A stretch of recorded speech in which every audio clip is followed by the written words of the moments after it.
fly by the seat of their pants. Paola Harris has done interview after interview after interview after interview to really understand what has been happening with ET contact.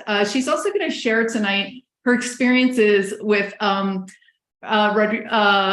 González. I'm missing his name. You know, I spent 10 years in Argentina, so I'm very excited to be in one of his events. And Paola Harris had an amazing experience before in one of his retreats. And we actually did an interview about that. So we'll be sharing that link in the chat. And she just got back from another experience. And, you know, in her emailed out to her followers, and she was mentioning how, you know, when we get a bunch of people together in a very coherent field that are requesting peaceful contact, we become ambassadors and we can create that experience. And she's saying, you know, it's great if you have a lot of people, it's, you know, but you can even do it with just yourself. But this is the kind of science that you guys know, that we're so focused on, the power of 8 and the Maharishi effect and everything that's really where we can leverage our consciousness. So we're going to talk about her book, Trinity. We're going to talk about all sorts of things tonight, but just welcome, Paola. It's great to have you. Thanks a lot. It's really great to talk to all of you. And I love Sedona. So that's where you are. I used to go there in the 70s, and boy, has it changed. I remember when I went to Sedona in the 70s, there was literally nobody there.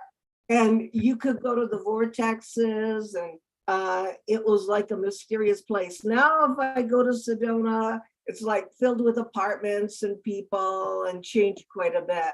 So, and by the way, my name is Paola, but call me Paula because I'm Italian. I was born in Italy, and it's very hard for Americans to pronounce my name, but Paula is easier, I think, for people. And okay, great, Paula. Thank you so much. I meant to ask you before we started, and in my mind, I'm like, I'm butchering her name. I'm butchering her name. I mean, in Spanish, Paolo is like Paul, but Paola, and that's my name, is the female part of Paul.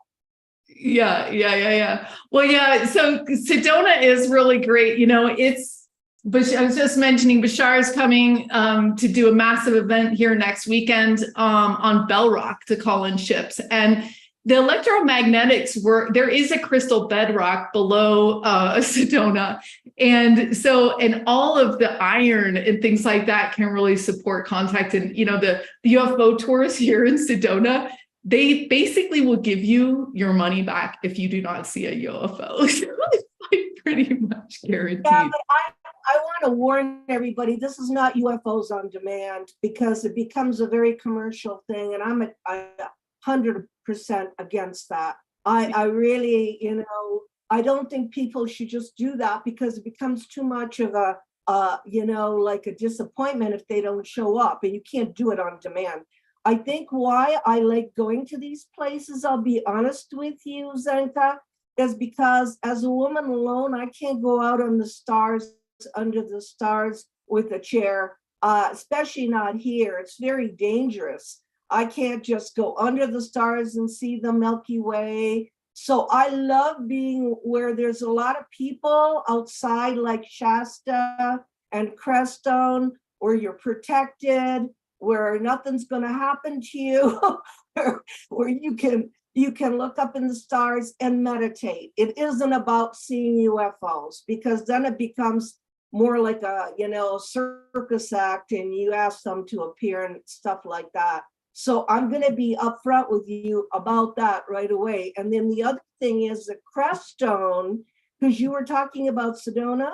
Crestone has a large aquifer in Colorado, and there's something about water underneath the land that amplifies stuff. So if you have like, say we had 200 people, and that's why I'm doing these conferences like I just did with Sarah Cosme in Crestone. If you do that, and then you have this aquifer underneath the water, underneath the land, you get an amplification of energy. And we were just talking about Crestone. Crestone is special because that was an attempt for all the religions to live together. Maurice and Hannah Strong went to Ambassador James George in Canada. He was ambassador to India. And they said, we want to try an experiment where all the religions live together and it isn't commercial. There isn't one hotel in Crestone. It's all B&Bs. And they got the money from Lawrence Rockefeller as an experiment in a utopia. So you go to Crestone, there's nothing there. I mean, there's no McDonald's, there's no franchises, there's no hotels. It's a bunch of B&Bs. There's some stupas, there's the Zen Center, there's Shumei, which is the Japanese, it's Japanese Reiki. And there's the Carmelite nuns. And I wanted to tell you, Zenka, that in Crestone is the only funeral pyre, outdoor funeral pyre, I think, in the United States, where the Zen priests actually do the cremation outdoors, and the Carmelite nuns clean, they wash the body, and then the Zen priests deal with that. And it's the only outdoor one in the United States under the mountains. It's a beautiful place, Crestone. Wow. Yeah, I want you to talk about Ricardo González and his work and what you experienced last week. And I did want to tell you that, we also, like that, do believe that making ET contact is a very sacred and very special thing. In Contact 100, as many of you know who were in Contact 100 and now in Contact 250, which is starting in 2 weeks, we spend 3 hours meditating and 1 hour out under the stars. And we do this 4 nights in a row. Or not in a row, but we do 2 nights one weekend and 2 nights the other, so that you guys can start really making your own personal connections. You're going to be bringing scents, you're going to be bringing crystals, you're going to be bringing pictures, you're going to be looking at your astrological chart to see who you're calling in. So it is a really, you go in to go out. And I also do want to say that, I'm friends with all the 3 or 4 people that do UFO tours in Sedona. And one of them is fairly commercial, but the other ones are very heartfelt too. And it's a joy, that some of the families and some of the people coming to Sedona are curious about it.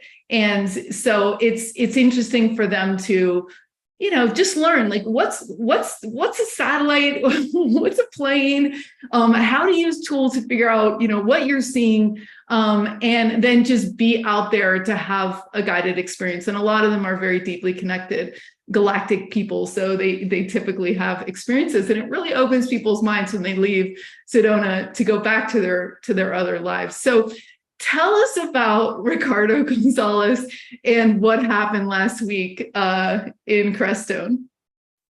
Well, first of all, we were in Shasta, and we do the same thing. Nothing special happens. What we do is, what Ricardo is there for 3 days and it was all in Spanish. It was his group of people that meet in Shasta. And if you study Ricardo González, and his books are in English because I had them translated, Contact from Planet Apu and The Ark, then you'll know that he is in contact with one particular species called the Apunians. And he believes there is a solar disk in Mount Shasta. So that's why he goes there. It's all in Spanish. So I'm trying to understand because I understand Italian. And 3 nights of intense meditation for world peace, not to see UFOs. Because if, for instance, just to tell your audience, I was very close friends with Dr. Edgar Mitchell, Apollo 14 astronaut, and he personally told me that he sent messages from the moon, and they were 99% accurate. So if you look at messages coming from the moon, then you know the power of thought and the power of intention changes world events. So that was for world peace. and Ricardo is dedicated to the flag of peace, which was the first flag of the United Nations. It's a white flag with 3 red dots. It was designed by Nicholas Roerich, who was a painter, but a mystic from Russia who lived in India. And he gave the first peace flag to the League of Nations under Woodrow Wilson. And that was supposed to be the symbol for peace. So we have that flag. They wore t-shirts with that flag. We're there. And what we do, and I love the way he does it, is he first concentrates on where we are, like Stephen Greer does, like where we're located, which is Shasta. And then from there, you go to the country, the state, which is California. From there, you go to the country. And from the country, you go to the planet. And from the planet, you go into outer space. And what you do is call for the peace of the war zones in the world. And you mention them, because if Edgar Mitchell is telling me that thought is powerful, that's why Edgar Mitchell, Apollo 14 astronaut, instead of becoming an engineer, doing astronaut work when he came back, started the Institute for Noetic Sciences, which has to do with entanglement, quantum physics, and the power of thought. It's so weird because we know thought and intention makes things happen, but his institute with Dean Radin and all those people have to prove it scientifically. We know these things are real. They're not paranormal, they're very normal, but then you get like the Institute of Noetic Sciences. You want to know about Ricardo. The reason why I know about Ricardo is because I was studying the Space Brother movement in Southern California, Giant Rock and all that. I was studying that intensely, interviewing about that. I'm an investigative journalist.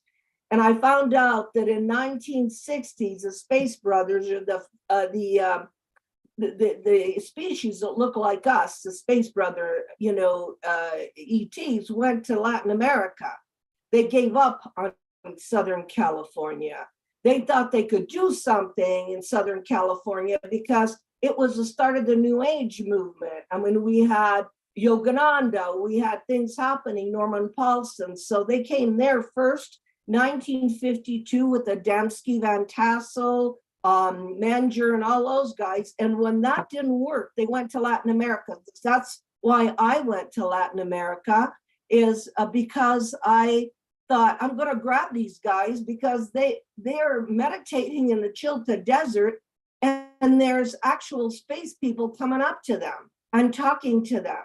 So that's why I talked to Sisto Paz. It's all on my YouTube, by the way, guys, if you want to see it. All my interviews are on my YouTube channel. The one, Sisto Paz is like the godfather of those guys. He was in the Chilca Desert in the 1970s with his brother Charlie, and the ships would land and the guys would come off. It was that simple. It wasn't like science fiction.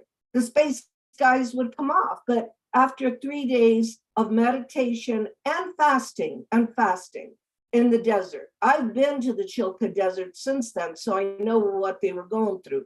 One of the people was Ricardo González. So I had to get hold of him. And when I asked him about how this happened, then he told me.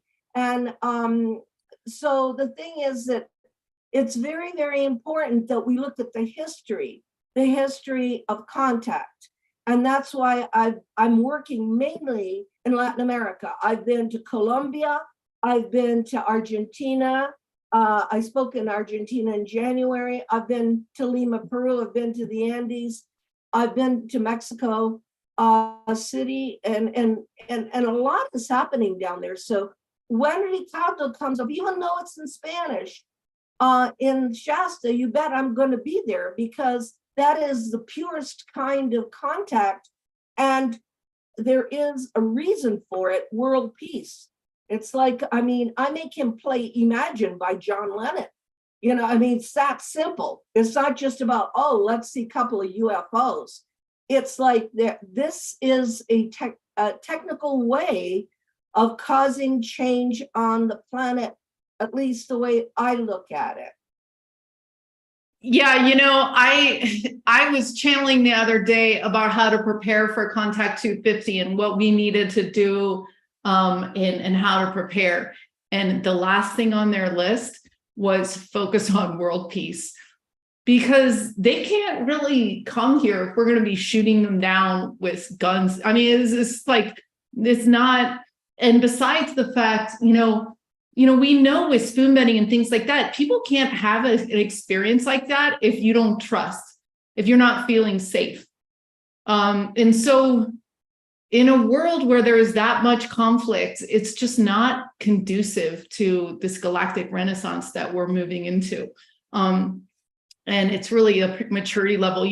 It's interesting because a lot of the people that are working on disclosure in Washington, my inside sources say that, oh yeah, they're going to disclose the fact that the ETs have shut down the nuclear facilities.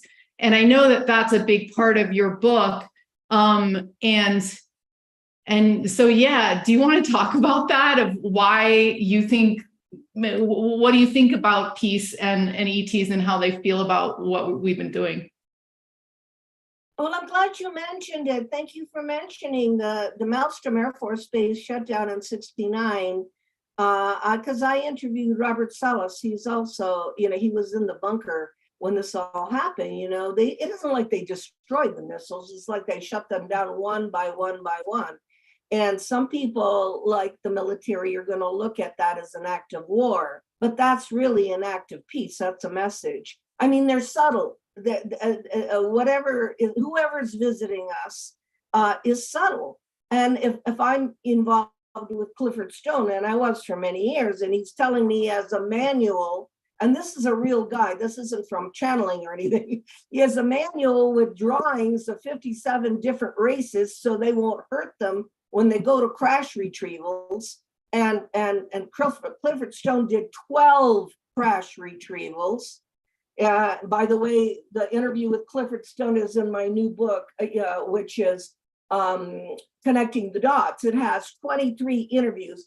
None of this is me, because I don't know what's going on, but I've interviewed people involved with ETs. And three of Clifford Stone's retrievals were in Vietnam. And in one case, Clifford told me he went in a cave. They were supposed to destroy an ET base that was looking at the war.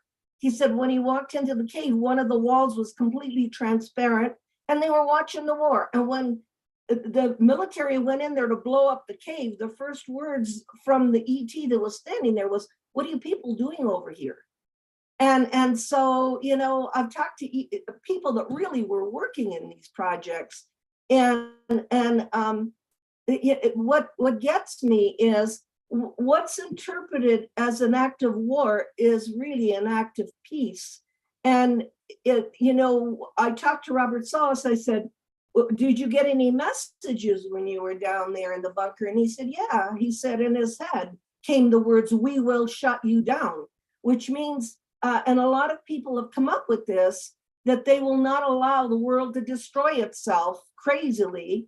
But we're so close to it, because if you're reading the newspaper or you look at the world, we're back in the Cold War, and there's no off-ramp for Russia. So we got another Russia, United States Cold War going on. I don't know how we're going to get out of it. It is something that can be changed. So I'm not being gloom and doom. It can be changed with the power of intention, with the power of inspiration, with our being role models for what we want the world to be. But if we have to keep it in mind, it's not wishful thinking. And that's why when I give a lecture anywhere, I always give a lecture and I tell about my investigative journalism work. And then I go, hey, do something, because I don't think they're on vacation. And I don't think they're here just so you can see. I think they're here to give us a chance to grow up. And if we have to grow up, we got to do something, even tiny something, little bitty something, I always say. And you mentioned the book, but connecting the dots has on my research. But the first, why Trinity is important. And I started with Alan Hynek. You know, I worked with Alan Hynek for 6 years. That's how I started my career, and ended with Jacques Vallée, Close Encounters. Close Encounters for me was what changed my life as a teacher. I started to cry at the end of the movie with that scene of, you know, the French scientist smiling and communicating with ETs. Well, Jacques Vallée was that person. So I had been working on a crash in Socorro, New Mexico. I was working on it for 5 years. We had the 2 little boys who were in their 80s when I got to them. We have the location and we have artifacts. And I was working on it, and Jacques knew we had metal. So he came on board. He worked with me for another 5 years, 10 years worth of work for Trinity. But what we found out was that the crash happened. It happened 1 month after the atomic bomb, 13 miles away from the atomic bomb, 3 miles away from the Owl Barn Cafe where Oppenheimer had his quarters. So Oppenheimer knew. Oppenheimer and Einstein both knew that we were being visited. And they knew that these things weren't on vacation. These craft were basically giving us a loud and clear message that we had become a very dangerous species, and that we couldn't uninvent this thing. So the book Trinity, just like the movie Oppenheimer, is very important for people to read. And Jacques is an incredible writer. He's just he writes like a novel. You can't put it down. It's got my interviews and my work, but he writes such beautiful, the way he expresses himself is incredible. I think it's one of Jacques Vallée's greatest, works, Trinity. And of course, I went to see the movie Oppenheimer and realized exactly the importance of what we had discovered and how we're playing an infinite chess game here with the atomic situation. So yeah, and our book Trinity has just been translated into Japanese. So the Japanese are mentioned in here because sadly, the emperor had already surrendered before we threw the bomb on Nagasaki and Hiroshima. I don't think people know that. He had already surrendered. So we had to test it anyway on people. So, and that's in our book. So our book has been translated into Japanese now. It's like a matter of history. And I believe, and I think you too, Zenka, believe that even though I'm talking to you now, they're kind of listening to us. I think the universe is kind of listening to us, because when you bring attention to this, when you start talking about it, that's when they start paying attention also. I say the cosmic cultures. Yeah, so this is really incredible. So 13 miles away, from the A-bomb is UFO. You know what I mean? There's that's tiny. The world is millions of miles big, 13 miles right there. So, people often say like that an atomic bomb really rips into space time. Like, do you think it's that it will damage some kind of space time, or do you think that they don't want to end we don't want to poison our world? What do you think is their main concern? I think when you split the atom and we have an atomic bomb, I think it goes into other dimensions. I really do. I think most people do. I mean, we're not living in one dimension anymore. We're or ever have been. We live in a dimensional world. We live in a world of many dimensions. And when you upset and explode something that big, and that's the A-bomb. If you go to see Oppenheimer, you'll know that the H-bomb was 10 times the A-bomb. And we tested the H-bomb in the Atlantic. We tested instead of on land, we did it in the water. And other cultures did it in the Pacific, in the Bikini Atoll. 800 tests of the H-bomb and the Bikini Atoll. In my book, Connecting the Dots, I interviewed somebody that was there. And he said UFOs flew over the island of Fangatofa and the Bikini Atoll. UFOs were flying over, watching us do H-bomb tests in the Pacific, killing the coral, 3 feet of dead fish on the runway. And then they ask us if there's evil aliens. It's like, I'm thinking, 3 feet of dead fish, 800 tests in the Pacific. I think we're nuts. We're insane for many, many reasons. And yes, it does affect. I mean, it affects the waters, it affects tsunamis, it affects earthquakes, it affects the air, it affects everything. And I don't know what the justification for that could be. I'm still, I'm still looking at this as I think we're nuts. This is actual history, what I'm repeating to you, because I'm an investigative journalist. I have to check everything out.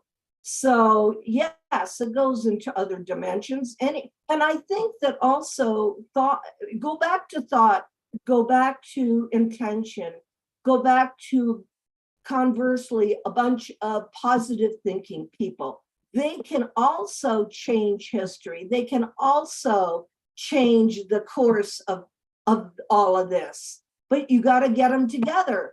You've got to get them together in groups. And that's what originally you started talking about. Yeah. And let's go back to that topic. I want to invite everyone right now, if you're watching on New Realities or Portal to Ascension or LightNet, if you haven't liked and subscribed to this channel, go ahead and do that. This is great content in all those different channels that are bringing about new ideas, cementing a peaceful galactic narrative. So one of the things that LightNet is doing after Contact 100 is pulling together Contact 250. And it's interesting you're mentioning Japan, because we're going to be in Japan doing a Japanese version of this in the spring with 250 people as well. So as I've mentioned, the first day we're going to be looking at your astrological chart from when you were born. So what different star nations do you resonate with? And as many of you know, is Altair has studied all over the world. He studied in India, he studied in Japan, he studied mystical Christianity, all sorts of things, Hopi religions that he studied with the elders in the Amazon. And he synthesized all those star techniques and meditations into these 12 techniques he's going to teach everyone. And then we're going to be going out under the stars. The second weekend, we're doing an entire Raising Our Vibration conference, which is 6 a.m. We start with yoga, meditation, sound alchemy. We're even going to do a broadcast with Humanity's team, and we're going to be talking about dream circles, which is kind of like contact meditations in peace, but it's really of the Native American traditions around the world where they really seed peaceful realities and different ideas into the field that way. We're going to be doing a spoon bending, and we're going to be doing Making Music with ET workshop, which is also going to be incredible. If you haven't seen the YouTube on our Making Music with ETs, it's absolutely insane. We've had them working with our apps and our radios, and it only worked after we serenaded to them, from our hearts, and so it's this really cool cultural exchange. We're going to be teaching you guys how to do lucid dreaming as well, dream yoga. And then, so this Friday and Saturday night, now all this second weekend is also here in Sedona.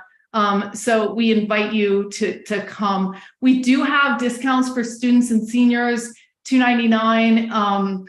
And yeah, we look forward to seeing everyone. If you are not familiar with Altair, you can go to lightnet.org/webinar. And he does an hour of techniques here that you're going to get to understand. So it's clearing your physical body, doing a body scan, figuring out where there's tension, and then lovingly releasing that. So, and then we do it with your emotional body and your light body, because as Paula says, this is, you want to have your body sensitive enough in order to feel the contact. the goosebumps, the dreams that you're going to have, the telepathy, right? So they're waiting there, but you want to make sure that you can feel that contact.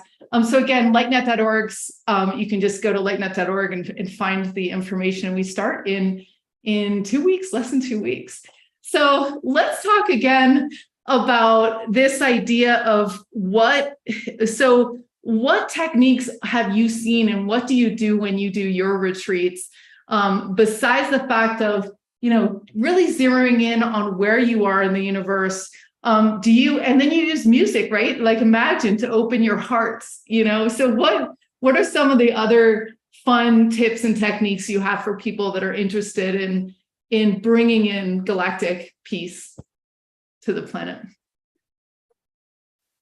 I don't do that for a living. I basically am an investigative journalist, and I do the contact work because I want to do something. In other words, I can do all the research, I can do the interviews, I can travel around the world, and I'm one of the only field researchers in the world. I travel all around the world, and right now I just did a show out of Japan. I will be going to Japan and lecturing in Japan and in China, and I am less doing it in the United States, and I'll tell you why. For me, I think something needs to be done really, really immediately. And I find, and this is not negative, it's the truth, that a lot of what happens in the United States become too much entertainment, and there's too much presence of personalities. I think that all what I see in South America is the common people with their babies and their children. They all camp out. I see these kids running around. I see their families running around. And when they do a meditation, it's a community. And they do it because they want something to change. And it is because it's serious. It isn't just a social gathering.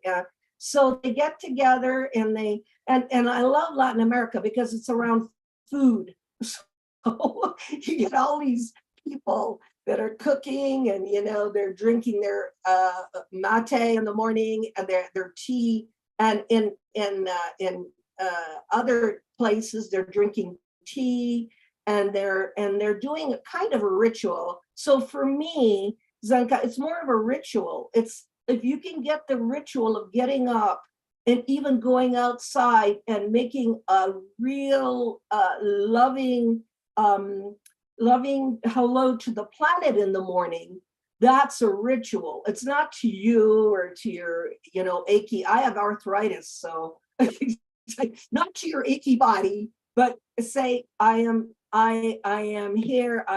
I'm part of this planet. I'm a species that wants peace.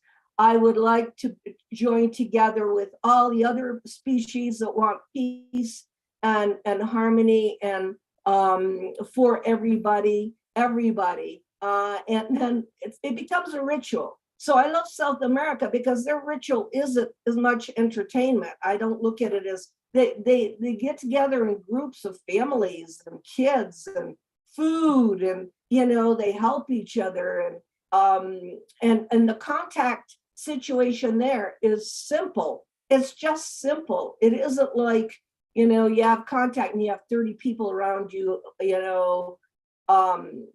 asking details and everything. Everybody has contact. I mean, everybody is with nature. Everybody is a contactee. Everybody is that way. And so I have no suggestions, except when you get up in the morning, make that the first hello to the sun that you have, or the sky. I want to live in a world of peace, and then try to model it. I always say to people, look, it's not what you say, it's how you model it. It's the actions that cause the change. And I'm a teacher. I have a master's in education. I've taught for 40 years, and I think our job is to teach, to inform, but mostly to inspire. And of course, you're young, so thank God we got young people, because we need to inspire the young people to do this. Most of the conferences I go to, especially the UFO conferences, they're 60 years and over. And I always say, hey, we need to have as many young people as we do at the Star Trek conventions that have 3,000, or at the Ancient Alien conventions that have 3,000 young people. Because if you're going to inspire, you're going to have to inspire the younger generation to carry on with that kind of thinking. Yeah, that's so true.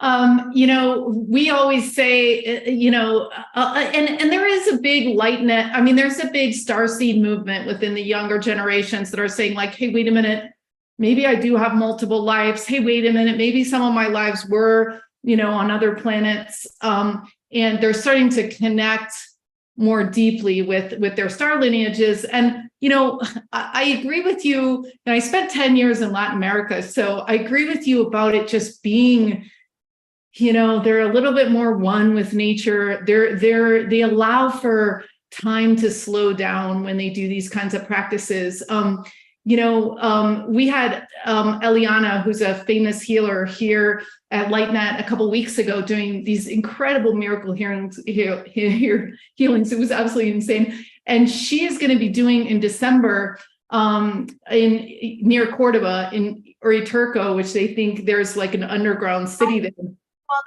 that's where I was in January, Uriturco, which is like a UFO town. Yeah, fully. And I go to restaurants there, and this guy would I'm like, wow, look at that alien sculpture that you have sitting, next to your kitchen. He's like, oh yeah. He pulls me back in the kitchen. He's like, I've had experiences where ETs were sitting right next to me in a room, in plain daylight, and he's just talking about what a life-changing experience that was for him. And we're actually going to be hopefully doing a contact experience, myself and Eliana, in December in Cordoba, because I'll be there visiting family, so we'll have to see. So one of the things that Altair has a 9-year-old and I have a 9-year-old, and we love to tell stories about the kids and call, like my son can sometimes see eight craft in one night. It's just like really fun. And of course his daughter as well. So when you sign up for Contact 250, it's a family affair. We always tell you, go in with your friends, buy one ticket, you're on the Zoom together. You can bring as many people to your house as you want. You can invite your family, your kids, kids bend spoons better too, because they're not in their head. And I think that there is a culture of peace through the younger generation. Just cultural understanding of different cultures, I think is finally making its way through music and pop culture. So I want to open it up to you guys for questions. Paola has, as she mentioned, been in the trenches of investigating. And that was one of my last questions for you before we allow other people to step in here, is you were talking about having the medal. Did the medal feel interesting to you? Or, because I've heard they use a lot of bismuth and the crafts and things like that, but what was that whole experience like? Oh no, it's not about how it feels. It's being examined outside the country right now. It's obviously if Jose, if you read Trinity, he was 9 years old. It took the Army a week to do the cleanup. They had to build a new road. You can see the new road they built to take out the weather balloon. And he went in the last day, he pulled what was on the wall off. He wanted a souvenir. So the piece is about this big. It's not a little piece. And it was on a plaque and it was rotating. So I can't answer to that because I'm not a scientist, but we will get an answer to the metals. It is an aluminum alloy, very different. But that isn't what I'm looking at. What I'm looking at is that the 6-year-old gets there. Remember, 1945 is before Kenneth Arnold talked about flying saucers. It's before Roswell, 2 years. Yeah. And when the 7-year-old is the 6-year-old is looking at the beings, because there's a panel that flew off and there were 3 beings there. he's flashing, the beams are flashing in his mind, people falling out of skyscrapers. Now, the 6-year-old never saw a skyscraper in his life. He never saw a UFO in his life. And why is he seeing people falling out of skyscrapers? So evidently, whoever that was inside the craft were time travelers, and they were giving him a vision of 9/11. So we've got a very interesting looking situation there. And we didn't just have the metal from the inside of the craft. If you read Trinity, it spewed out angel hair all over the mesquite, angel hair, which was lit up.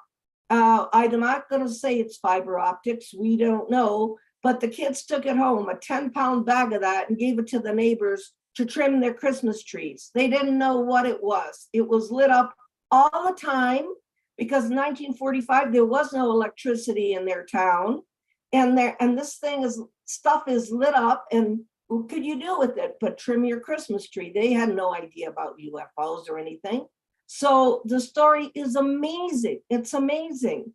And what happens today is that we know this happened, and we've got to piece it together with some kind of message about our future. And it being 13 miles from ground zero is, like I say, if they wanted to go on vacation, they should have gone to the Caribbean. What do you think was the significance of them showing 9/11, and what do you think is the significance of 9/11 in general? Well, first of all, there's all kinds of theories on 9/11. It changed the world. I was teaching in Rome at the time because I was in Italy. I was living in Italy teaching at the American Overseas School. I remember that day. It changed everything. It changed security. It changed the way we live. It brought a tremendous amount of fear, tremendous amount of fear. And you all have to admit that fear is a very low vibration. I mean, you keep people under fear, you can do anything with them. I mean, you can control a population under fear.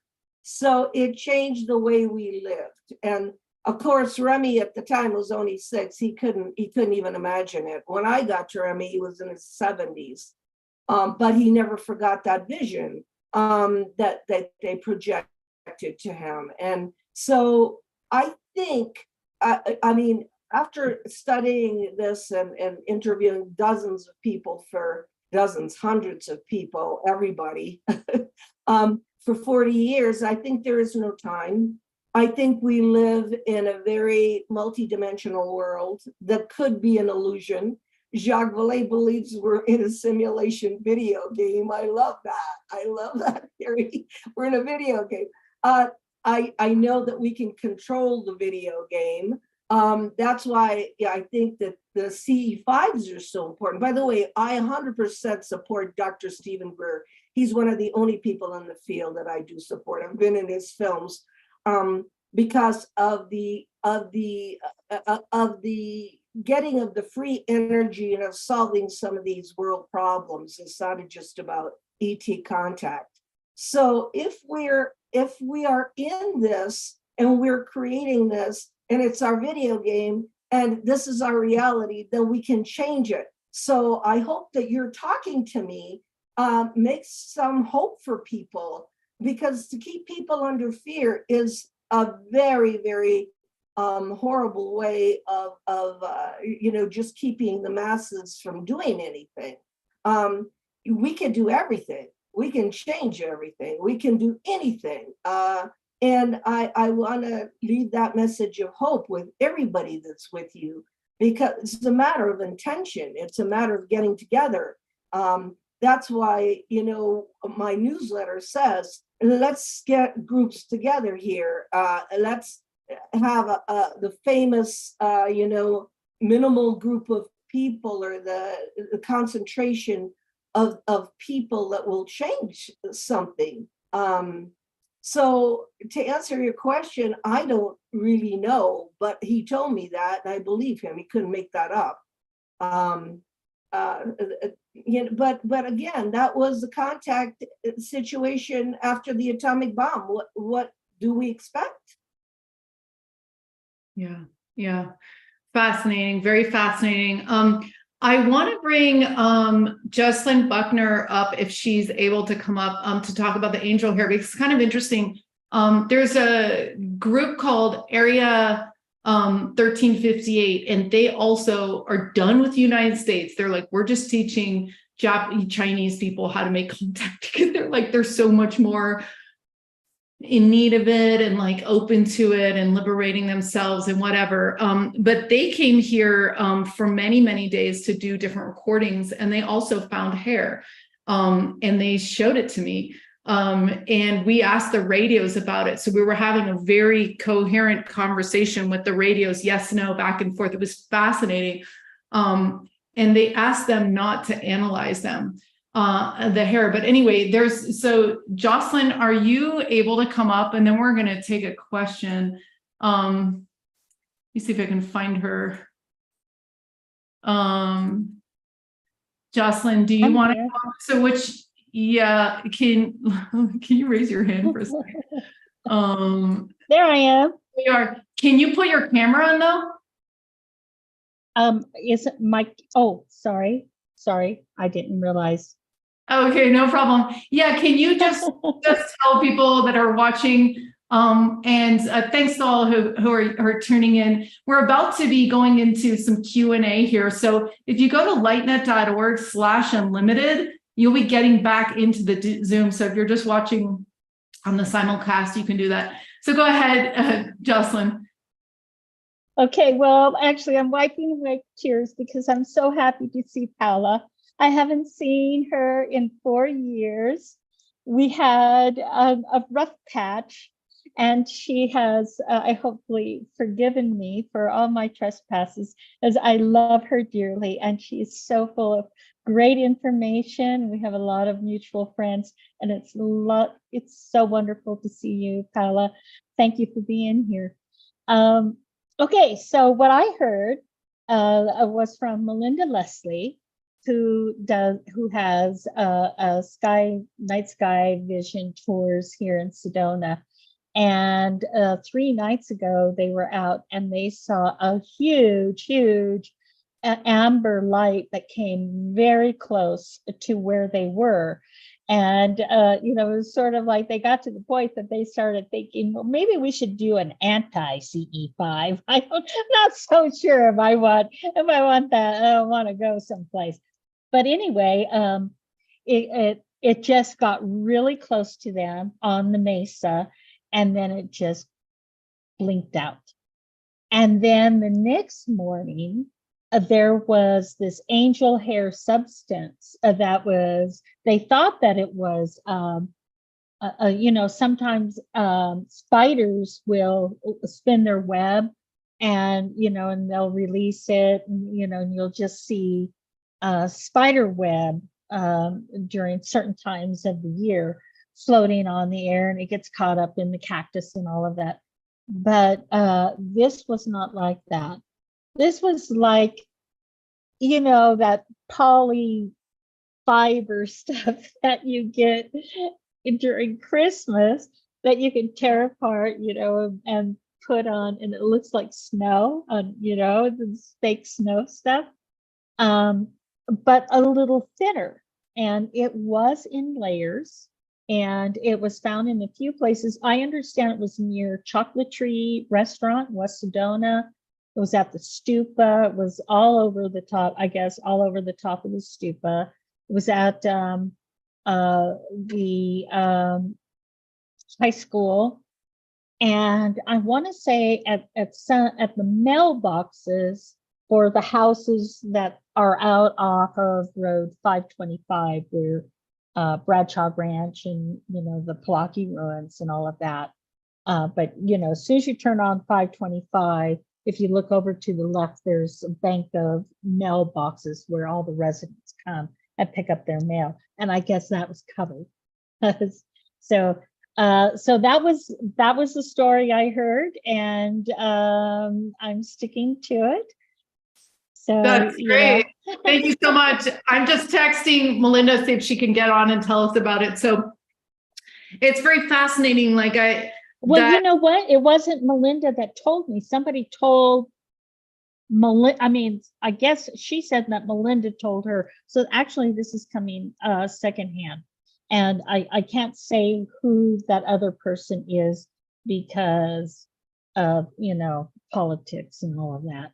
yeah, But I would be interested if Melinda can verify the information, because I've been meaning to call her about it. yeah.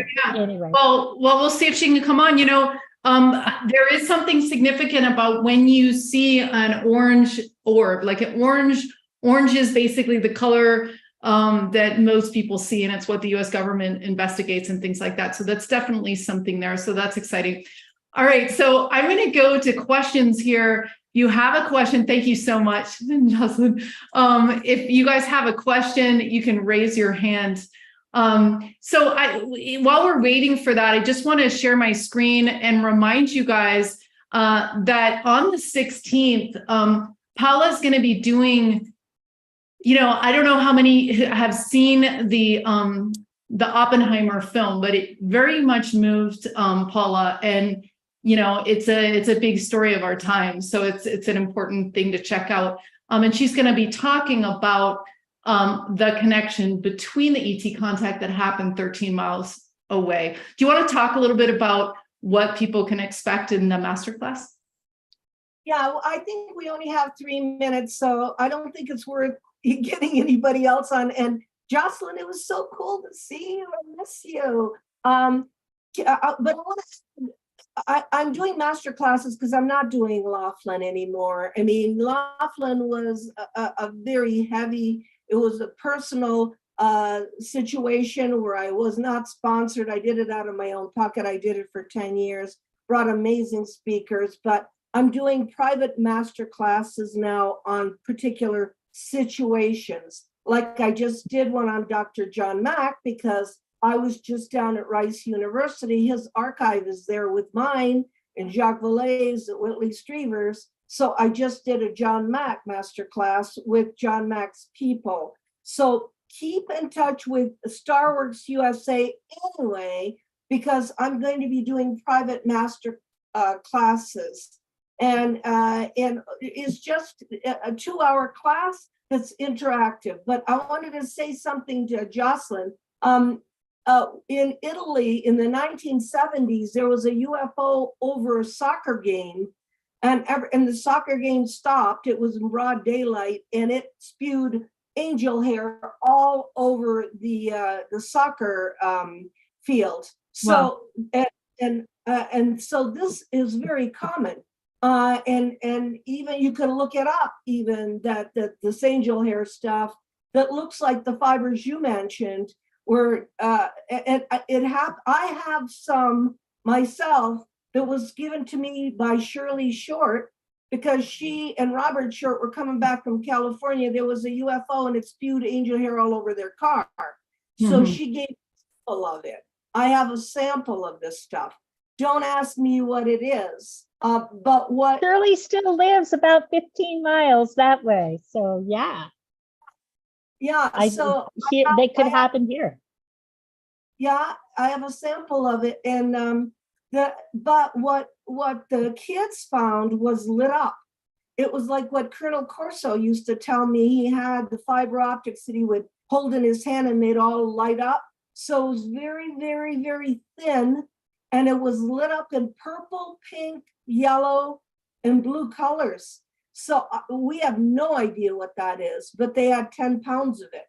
And I have, if you read Trinity, there's 2 sources that had it, and they trimmed the tree with it. 2 sources that didn't. It's from these guys. It's from these guys. Well, it's hard to say. I can't just guess. You know, like I don't know what was there, who was there, where they came from. I just know what happened. You know me. I just know, of the event. But this discussion of angel hair, thank you for getting on it, because very, very important. And if you can find any of it, go have it analyzed. Yeah, very cool. Very, very cool. Yeah, can you see if you can get some, Jocelyn? If we can, I went up, as soon as I heard the rumor, I went right up to the high school and I looked all around. I stomped all around, you know, I went to the trailhead that was up there. I really didn't see anything. Okay. But, you know, the painting is, I went into meditation and I was trying to see who it was that was here, and that's what I painted. That's the reason why I said that was them. That's what I got. That's so cool. That's so cool. In one of our small groups of 8 where we spend 8 weeks doing contact, we had a team led by April, and they were doing all the drawings and stuff. So I want to thank you so much, Paola, for coming on and sharing your experiences, and for all the investigative reporting, you know, that you've done. You know, there's a lot of woo-woo in this, and which I call now wow, and your career is a testament to what we can discover when we really focus our intentions on getting the facts and interviewing people painstakingly around the world.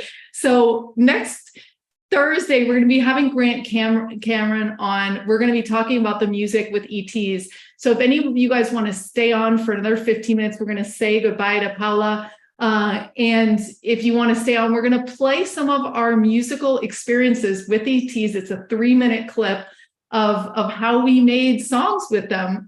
So it's going to be really exciting. I'm also here to answer any questions about Contact 250. Again, we don't do this very often throughout the year. This is our big time. So yeah, we hope that everyone can join us. So thank you so much. Paula, do you have any closing remarks that you want to share? And, you know, doing the data collecting, which is easy. I really want to encourage everybody to be happy, be positive, and probably to do something to change what is happening here, because it isn't just that we're entertainment. We're here to inspire people to do something, even something small that will make a difference on the planet in general. So may I encourage you to do something, and I'll be with you. Thank you so much, Paula. Paula, I really appreciate it. Really appreciate it. Yep, that's the name of the game, you guys. Putting everything into action. So right now I'm going to go ahead and share my screen, and we're going to show the video of, you know, again, this is what happens when 8 artists and scientists get together for 8 weeks and do an experiment with focused intention.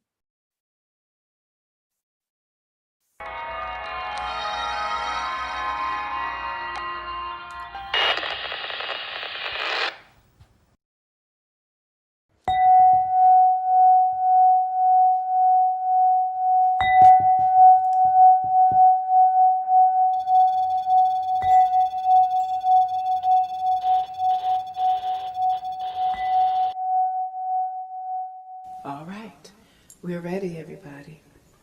Everything that I have here is operating on 432.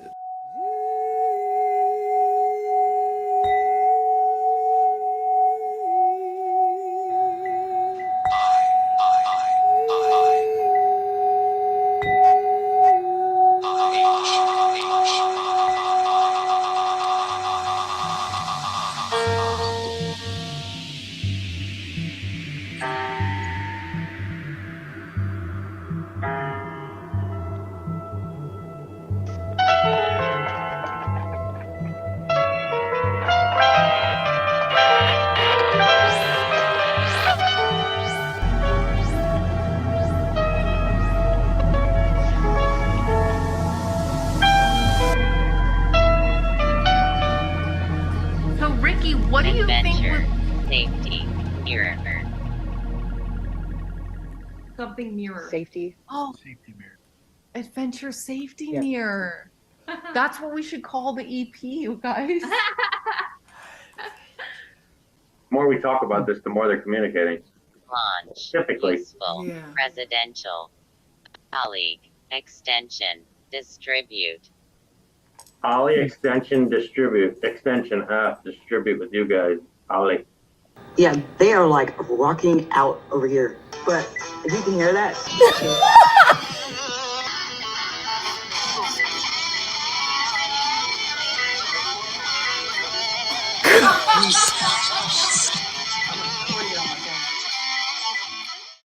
Are they blue? Are you blue? No.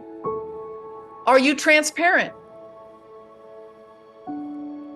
Our REM pod just went off a lot. Oh my God.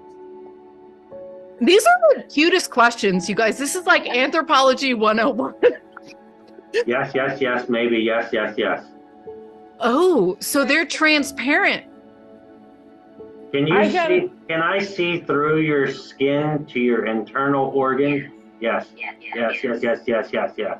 Oh. Yes, yes, yes. Okay. Numerous yeses. I got a question. Yeah, Libby? Are you happy? Yes, yes, yes, yes. Yes, yes, yes, yes, yes, yes, yes. We are happy too.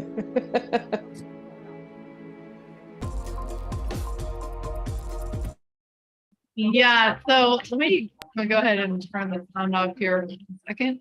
There we go. So yeah, what did you guys think of that? Pretty cool, right? We're going to be teaching you guys. Oh, cool. Pauline's radio is going off. That's so cool. So yeah. This is really, you know, we had Ricky Stiles on our team who is an app developer, and he created the whole crop circles one. And at one point we said, if we could create a common language between us in symbols, that would be really good. And so we're like, I wonder if they could pick out the human, you know, within the crop circle. And sure enough, they picked out the human. They landed on the human one and held. It was really, really, really cool. So we're going to be talking about the apps and things like that for Contact 250. Like I said, if you guys don't know Altair, he's one of the most loving, peaceful, kind humans you'll ever meet. And I encourage you, if you want to get to know him better before Contact 250, you can just go to lightnet.org/webinar. And it's a whole free webinar of an hour of some practices with him that you can try out. Math is a constant in the universe. I read in the chat, which I absolutely love. So if anybody has a question, you can go down to the reactions button in the middle right and raise your hand, and I could call on you. Okay, Bill, I did not see your hand raised. That's why we let Paola go. It's a little bit late her time. I just raised it, but I can't do Contact 250. I just wanted to let everybody, I just changed my hours. So a real pain, but I just wanted to let everyone know here. I jumped on this because I just wanted to let them know I was in the original Contact 100. So if anyone does not really know what's going to happen, it's changed my life. It really has. I've met some really great people. I really didn't know what to experience, but it was very life-changing. I've done some other classes. I've been in classes with Zinka and Altair. I just came on tonight, guys, just to let you know that be ready to experience something that you've never experienced in your life. Oh, that's so awesome. Awesome, Bill. We're going to miss having you. One of the things, you guys, you will have the archives to this. So if you don't get to be there for one of the sessions or whatever, you can still find it. You know, we were looking through some of the testimonials today. You know, all the beautiful experience allowed many, including myself, the opportunity to connect with our galactic brothers and sisters. I was able to meet a new light being that I've been working with since the first weekend. Thank you so much. I feel more connected, spiritually aware. Synchronous events are abound. That's one of the things we all realize. Raising our vibration. That was from Morgan. Laura, oh my God, there's too many things to say about it all. Zenka's bright spirit, Altair's focus, all the wonderful participants. Above all, where all of the love exercise and focus and basis and everything in love. Yeah, it's a very loving community and loving practices. Fantastic community event, amazing energy.